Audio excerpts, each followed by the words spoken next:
अगं राणी, मी बरेचसे diet plan follow केले वेट लूज करण्यासाठी. पण ना काय होतं, ते असे डाएट प्लॅन असतात की ज्याच्यात काहीतरी वेगळ्याच फॉरेनचे वस्तू ॲड केलेल्या असतात. मग मला ते आणायला लागतं. मग ते कधी कधी अवेलेबल असतं नसतं. तर मला मग प्रॉब्लेम होतो ते फॉलो करायला. मग ते व्यवस्थित होत नाहीये माझं ते डाएट. सर्वांसाठी करू शकत सर्व नाही आपण. हां, मग 8-15 दिवस केलं, मग ती वस्तू संपल्यावर मग काय पुन्हा. मग मला असा डाएट प्लॅन दे की जे आपल्या म्हणजे महाराष्ट्रात मिळतील किंवा भारतातल्याच सामानाचं, की जे मला कंटिन्यू राहील लाईफ लॉंगसाठी. असं नाही की 1 महिना डाएट प्लॅन केलं मग नंतर पुन्हा सोडलं, असं मला नको आहे. हां, बरेच जण वेट मेंटेन राहत नाही.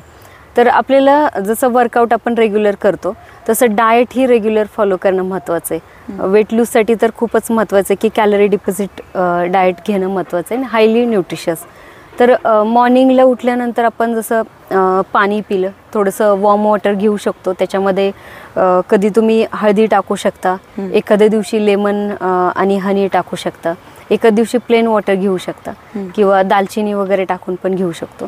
त्याच्यानंतर मग फर्स्ट आपला इंटेक असेल जो ड्रायफ्रूटचा असेल. ड्रायफ्रूट्स नाईटला तुम्ही भिजत घाला, एक मूठ भरून पाहिजेत, खूप जास्त नको किंवा कमीही नको.